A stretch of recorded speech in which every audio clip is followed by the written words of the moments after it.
안녕하세요. 대원 멘토 신범철입니다. 점점 이제 날씨가 추워지고 있는데 다들 건강 관리 잘 하셨으면 좋겠습니다.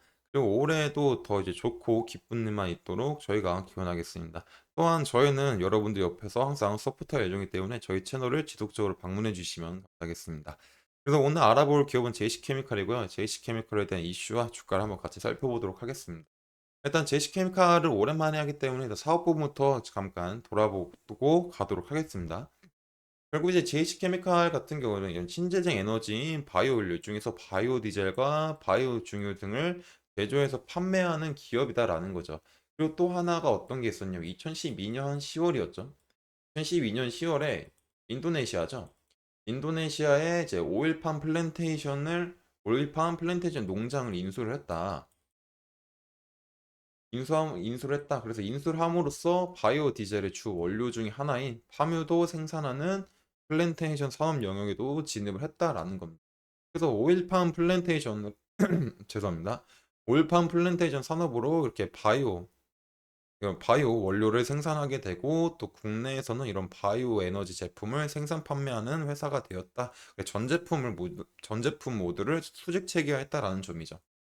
그래서 이제 사업 부분을 보게 되면은 바이오 연료 부분에서 약 85%가 나오는 걸 볼 수 있고, 부분에서는 15% 정도가 나오는 거를 알 수 있다.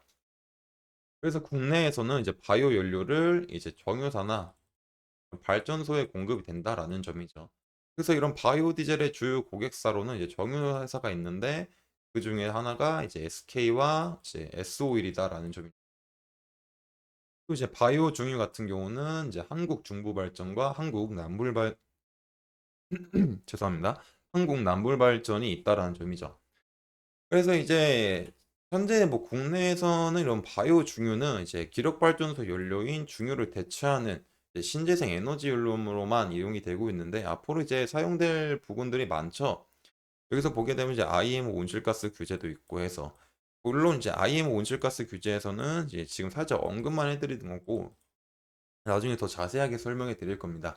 그래서 이런 바이오 연료가 지금 약간 어떻게 기대감이 있었던 건 그거였던 것 같아요. 미국의 IRA에 따른 이제 SF 세액 공제 가이던스가 발표됐었었죠. 결국에 이런 항공 지속 가능류에서도 이제 바이오 연료가 사용되니까. 그리고 또 이제 IMO에 대한 그런 온실가스 규제 이런 것 때문에 이렇게 바이오 연료가 현재 부각을 받고 있었다라는 겁니다. 그리고 이제 국내에서는 이제 2025년을 위해서 이제 작년 7월부터 24년 12월까지 이런 선박에 대한 바이오 종유 도입을 위한 실증 사업을 하고 있는 중이고 또 이제 선박 회사 중에서는 어떤 기업들이 이제 바이오 연료를 이제 시범 운항을 했었냐면은 이제 HMM이 있었고 현대글로비스가 있었죠. 그 HM과 현대글로비스가 바이오 선박 시범 운행을 했었다. 그래서 여기서 공급된 이제 연료 같은 경우는 GS 칼텍스에서 공급이 됐었죠. GS 칼텍스에서 생산된 이런 바이오 디젤 30%가 혼합이 됐었던 거고. 그래서 이제 HMM의 말에 따르면 이렇게 바이오 선박류를 사용할 경우 이제 온실가스 약 24% 감축할 감축을 할 수 있을 것 같다. 이런 예상치가 있다라는 거죠. 그렇기 때문에 HM 같은 경우는 바이오 선박류 도입을 이제 점진적으로 조금 확대할 수도 있다. 그래서 이제 연간 이제 5에서 10% 정도 늘리지 않을까라고 현재 말을 하고 있는 중입니다. 그렇기 때문에 뭐 지금 JH케미칼의 얘기를 하다 뭐 HMM 얘기를 조금 했는데 결국에 HMM 얘기를 한 거는 이렇게 바이오 연료가 앞으로 조금 대중적으로 흘러갈 수 있다. 물론 이제 바이오 연료에 대한 단점은 있습니다. 단점에 대해서도 알려드릴 거고. 근데 이제 일단 긍정적으로 보게 되면은 이제 온실가스 감소를 하기 위해서 앞으로 이제 바이오 연료를 사용할 수 있는 부분들이 많다. 선박도 있을 거고, 이제 비행기에도 쓰일 수도 있을 거고, 더 나아가서는 자동차에도 쓰일 수 있을 거고, 이런 부분들이 많기 때문에 한번 지켜보는 것도 나쁘지 않다라고 생각을 합니다. 근데 주가를 보게 되면은 기대감과 다르게 많이 하락을 했죠. 그렇기 때문에 지금 당장의 상황에서는 이제 쭉 상승하다가 하락을 했으니까 이 상승했던 건 어떤 바이오유에 대한 기대감이었었겠죠. 근데 이제 다 하락을 하고 지금 7천 넘은 부근에서 있죠. 좀 정확하게 보면은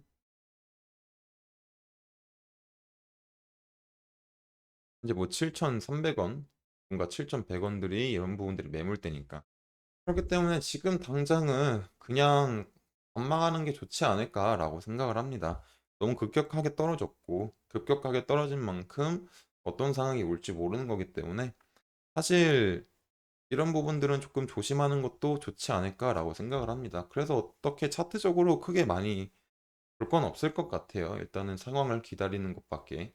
어느 정도 얘가 그래도 7,300원 부근은 조금 들어가줘야지 괜찮은 흐름을 우리가 한번 생각해 볼 수도 있지 않을까. 그런 시나리오를. 근데 현재 그런 모습이 보여지고 있지 않으니까 지금은 그냥 관망하는 것이 괜찮을 것 같다라고 생각을 합니다. 물론 이거는 저희는 리딩 업체가 아니기 때문에 제 개인적인 어떤 이제 시나리오 중에 하나를 생각해 본 겁니다.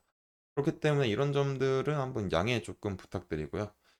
그래서 앞으로 조금 지켜보는 게 좋지 않을까 생각을 합니다. 그래서 JC케미칼에 대한 이슈나 주가에 대한 변동성이 있으면 제가 꾸준히 확인해서 여러분들한테 알려드리도록 하겠습니다. 이상 대형 멘토 신범철이었습니다.